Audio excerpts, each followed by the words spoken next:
আমার বন্ধুগণ, আমার বাবাজিরা, এবার হলো ঈশান নামাজ। হযরতে মূসা আলাইহিস সালামের ঘটনার সাথে সম্পৃক্ত।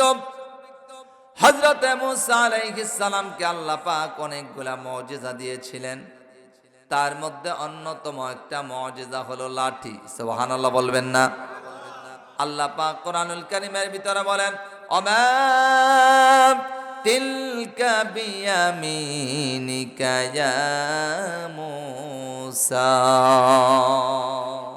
হে মূসা, তোমার ডান হাতে এটা কি? মূসা আলাইহিস সালাম বলেন, হিয়া আসাই, এটা হলো লাঠি। আল্লাহ কয়, লাঠি না, এটা জমিনে ছেড়ে দাও। এই লাঠি যখন জমিনে ছেড়ে দিয়েছে, আওয়াজ দিয়া বলেন, এই লাঠিটারে বিশাল বড় অজগর সাপে পরিণত করে দিয়েছেন কে?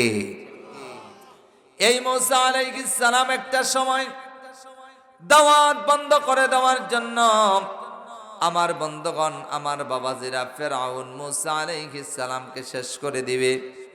দল বল সহ মূসা আলাইহিস সালামকে তাড়াইতে লাগলেন। মূসা আলাইহিস সালাম বললেন, চলো আমরা সমুদ্রের দিকে যাই। সমুদ্রের তলে যাইয়া, সমুদ্রের পাশে যাইয়া মূসা আলাইহিস সালামের সাথীরা বলল, কোরআনের ঘটনা আমি সংক্ষেপ করার জন্য আয়াত পড়লাম না। আমার বন্ধুগণ ডাক দিয়া বলে, আমাদেরকে কোথায় নিয়ে আসছো? তোমার কথায় বড় বিপদে পড়ে গেলাম। মূসা আলাইহিস সালাম বলে, হতাশ হয়ো না, আল্লাহর উপর আস্থার ভরসা রাখো। আল্লাহ পাক ঠিক যখন নাকি ফেরাউন বাহিনী মূসা আলাইহিস সালামের কাছাকাছি চলে গেল, আল্লাহ ডাক দিয়ে কই, মূসা এই লাঠি দিয়া সমুদ্রের ভিতরে আঘাত করো। লাঠি দিয়া যখন সমুদ্রের ভিতরে আঘাত করেছে, আল্লাহ রাব্বুল আলামিন সঙ্গে সঙ্গে পানির নিচে 12টা রাস্তা বানাই দিয়েছে। 12টা রাস্তা মুসলমানেরা দিছে দৌড়। ফেরাউন আইছে, আইয়া দৌড় দেয় না, এই দেখ এই রাস্তা বানাইছে কে রে? আমি তো এই দেশের রাজা, আমি তো এই রাস্তা বানাই নেই।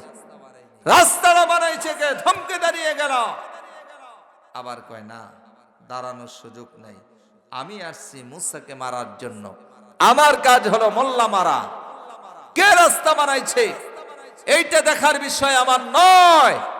ঠিক যখন মাঝখানে গেছে, এই ফেরাউন তার দল বল সহ ধ্বংস করে দিয়েছেন কে? মূসা আলাইহিস সালাম তার সাথীদেরকে নিয়ে ওই পার থেকে দেখলেন। এবার মূসা আলাইহিস সালাম ডাক দিয়া বলে, দেখেছো আমার আল্লাহর কৌশল? আমার আল্লাহর কৌশল কত বড়। আমার বন্ধুগণ আবার বলে, তাড়াতাড়ি ওযু করো। মূসা নবী ইমাম হলেন, আর 4 রাকাত নামাজ উম্মতদেরকে নিয়ে আদায় করলেন। আমার বন্ধুগণ, আমার বাবাজিরা, এই যে 4 রাকাত নামাজ আদায় করেছে, আল্লাহ কয়, আমার কাছে এত ভালো লেগেছে, এই 4 রাকাত নামাজ আমি আল্লাহ তাআলা উম্মতি মুহাম্মদের জন্য এশার নামাজ বানাই দিলাম।